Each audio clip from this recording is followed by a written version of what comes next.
Parent कई बार एक question आता है कि सर ठीक है आप ये कह रहे हो विजुअल प्रोसेसिंग और ये, पर हमको तो समझ में नहीं आता है, आप तो हमको 3-4 चीजें ऐसी बताओ कि जो हो सकता है कि बच्चों में। तो I want to ask you कि what are the common things जो कई बार ऐसे बच्चों के आई एग्जामिनेशन में या किसी भी बच्चे के आई एग्जामिनेशन में मिस आउट हो जाती है और जो शायद मिस आउट नहीं होनी चाहिए।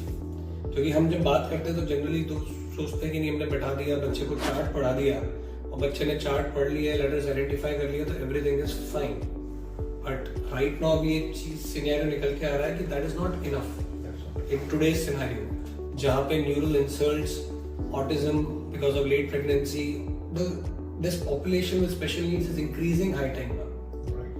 So what do you think, what are the additional things which has to be looked upon in such cases or in any pediatric population? Yeah.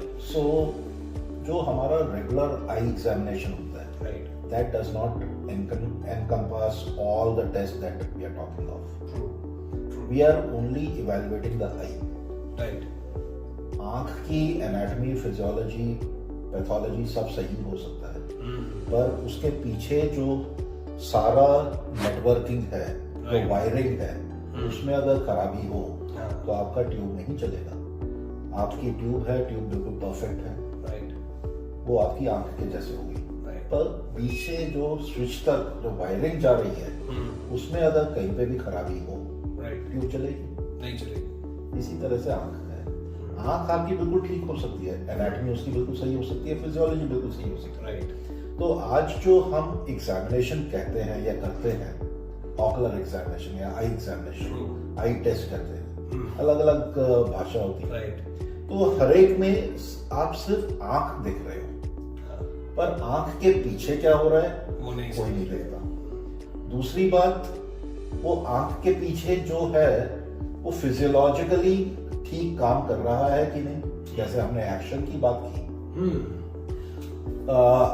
आप एक और एग्जांपल देता हूँ। हमारे ऑफ्थैल्मिक और ऑप्टोमेट्रिक एग्जामिनेशन में बहुत पेशेंट ऐसे आते हैं, पेरेंट आके कहते हैं मेरा बच्चा बोर्ड से कॉपी नहीं कर पा रहा। राइट, वेरी कॉमन कंप्लेंट कि बच्चा बोर्ड से कॉपी नहीं करता। ठीक है, हम पूछते हैं, हम एग्जामिन करते हैं, विजुअल एक्यूटी देखते हैं, राइट, बिल्कुल नॉर्मल है। बिल्कुल आँख का हमने देखा, anterior segment, posterior segment, retina, सब कुछ बिल्कुल नॉर्मल है, सारे स्ट्रक्चर्स ठीक हैं, सब कुछ ठीक है। कोई ऐसा सिग्निफिकेंट नंबर भी नहीं है। हम बच्चे को क्या कहते हैं, झूठ बोल रहे हैं, बदमाशी कर रहे हैं, मैलिंगरिंग कह देते हैं।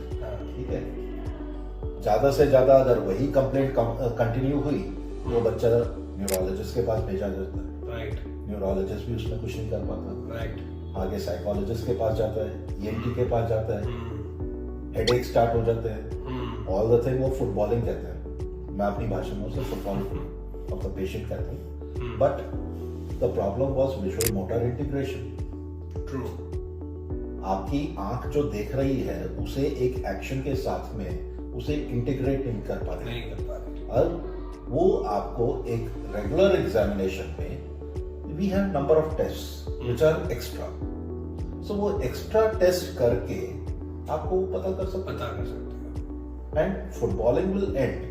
तो इसके लिए आप रेगुलर जो ऑप्टोमेट्री में पढ़ाया जाता है उसमें नहीं आता, but when we talk in masters, when we talk advanced processing and therapies etcetera, उसमें पूरा पढ़ाया जाता है। तो बेसिकली जो अच्छे विजन थेरेपी सेंटर्स हैं या जो ऐसे प्रैक्टिशनर्स हैं, ऐसे ऑप्टोमेट्रिस्ट हैं जिन्होंने न्यूरो विजन और बिहेवियरल ऑप्टोमेट्री की पढ़ाई की है, वो लोग इस एस्पेक्ट्स को थोड़ा सा डिटेल में देख सकते हैं। And what I understand is कि कई बार बहुत सारे ऐसे बच्चे जिनको शायद जरूरत नहीं है, फिर भी वो इन इश्यूज की वजह से कहीं ना कहीं लेबलिंग उनकी हो जाती है कि नहीं शायद इस बच्चे को तो may be autism suspect. This is also very common phenomenon. This is another thing which I personally do not like, labeling a human being. Yes, and you always used to mention that. Labels are for bottles, not for humans.